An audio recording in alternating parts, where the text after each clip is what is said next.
はい、こちらがマコビエツの生地の材料です。ボウルにはすでに強力粉と薄力粉混ざって入ってます。バターはこんな感じでラップでくるんで、とりあえず冷蔵庫に入れておきます。でこちら卵黄なんですけど、卵白はこんな感じでマコビエツのフィリングの材料に使うので取っておいてください。牛乳を電子レンジで人肌程度に温めていきます。はい、こちら生イースト、はい、分量の中のお砂糖小さじ1杯分ぐらい生イーストに入れます。そしたらこれらをヘラでこうやって混ぜていくんですね。そうするとだんだん液状化していきます。この中に温めた牛乳を入れて混ぜていきます。はい、これで10分間放置して予備発酵。はい、お砂糖粉の中に入れます。はい、イーストも入れます。卵黄、そしたらこの段階で1回混ぜます。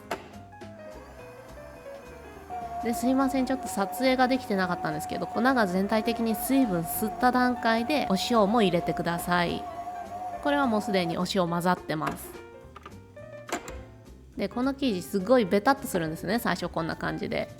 もし機械があるのであれば機械ごねの方が全然楽です。この生地に似たもので手ごねでやっているヤゴジャンキのレシピがとても参考になると思うので、よかったら見てみてください。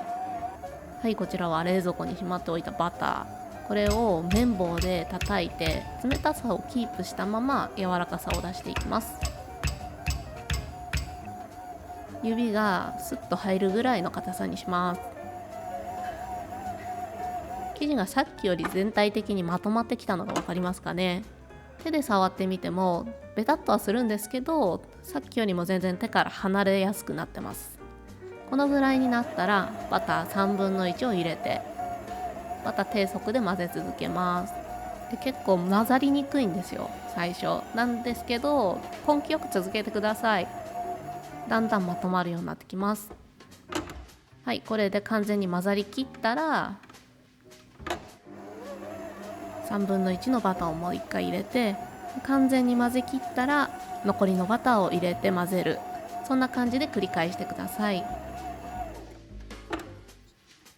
生地にバターが全部混ざって、今生地を引っ張ってチェックしてます。こんな感じで薄く生地を伸ばしても切れないぐらい練れていれば OK です。そしたら生地をまとめて乾かないようにして生地が2倍ぐらいのサイズになるまで発酵させます。これだいたい1時間半後ぐらいです。2倍に膨らんだらガス抜きしていきます。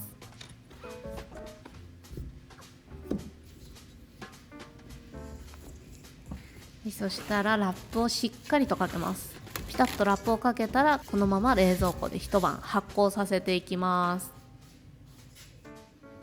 はい、こちらはレーズン、たっぷりのお湯の中で茹でていきます。これ何をしているのかというと、レーズン茹でることによってジューシーな食感が戻ってくるんですね。だいたい 2,3 分茹でたこんな感じです。レーズンがふっくらすれば OK。 これこのままざるにあけたまま一晩放置していきます。はい、おはようございます。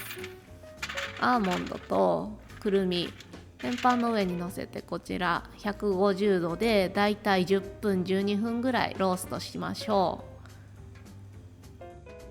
う。はい、こちらはケシの実、これをまずグラインダーにかけていって粉砕していきます。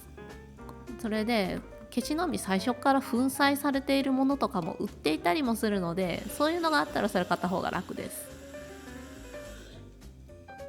はい、だいたいこんな感じでしっかり粉砕しました。はい、そしたら鍋にあけていきます。牛乳加えていきます。でこちら中火でケシの実を牛乳で炊いていきます。で放置しておくと底が焦げちゃうので必ず混ぜながらやります。だんだん混ぜていくとこんな感じでまとまってきます。でこのぐらいパサパサになるまでやってください。はい、続いてこちらはバニラシュガー、お砂糖、バター、蜂蜜、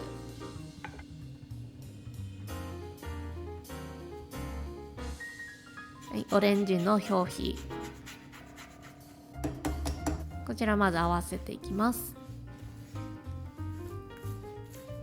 そしてアーモンド粉砕します。でこの時にガーって混ぜないでちょいちょいちょいちょいって押していく方が綺麗に均等に粉砕されます。でここでくるみとアーモンド別々でやるのがポイント。なぜなら硬さが違うから一緒にやるとくるみがもう粉になっちゃうんですね。はい、レーズンも少し小さめにカットします。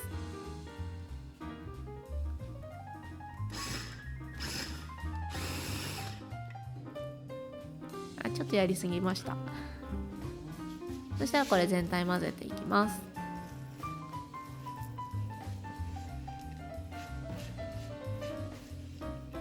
でこちら熱が冷めるまで放置します。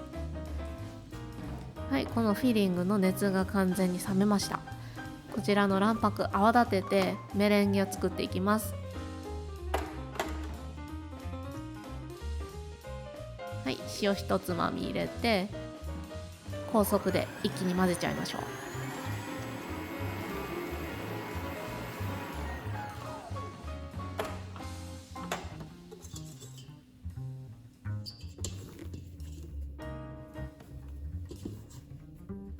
はい、ここで混ぜていきます。混ざればフィリングの完成。はい、こちらは一晩冷蔵庫で発酵させた生地です。まずガス抜きします。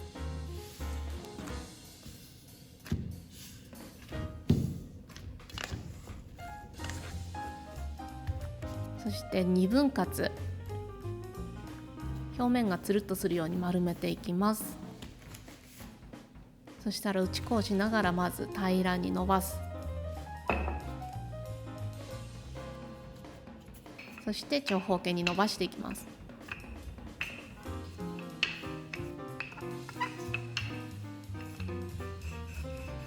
1日冷蔵庫で冷やして発酵することによって生地の扱いもしやすくなりますし、あとは生地が熟成されて味も美味しくなります。だから本当マコビエツにこの方法はおすすめ。横幅が35センチと縦幅がだいたい30センチぐらいで OK。 そしたらフィリングのせて伸ばしていきます。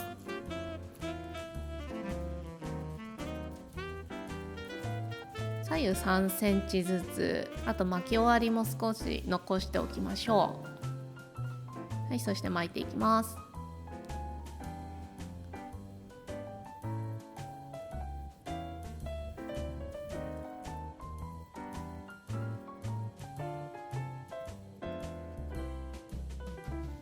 生地の両端具がはみ出てこないようにこんな感じで閉じます。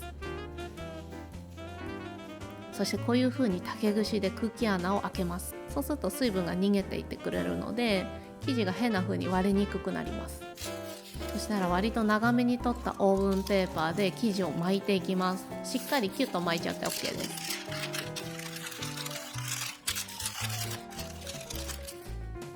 ここから2、30分発酵させます。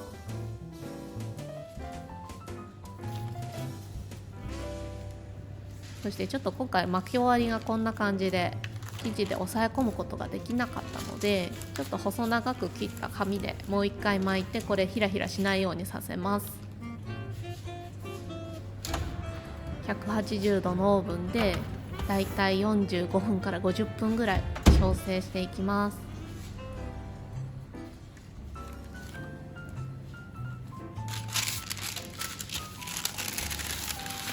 いい感じですね。はい、これからアイシング作っていきます。今回紹介する分量で粉糖 150g、 その中にお湯適量入れます。はい、そしたら混ぜましょう。で最初からお湯を入れすぎないこと、混ぜながら硬いようだったらお湯を少し足して調整していく感じ。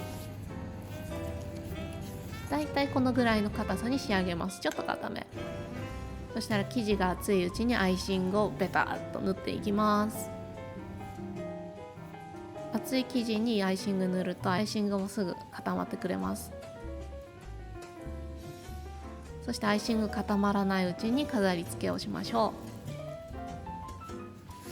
う。これで完成。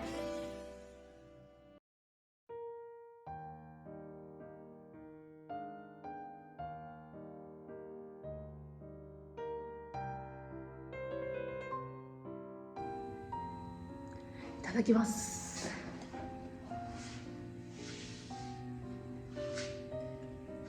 自分で言いますけどめっちゃ美味しい。日本ではケシの実を使ったケーキなんて全然ないですよね。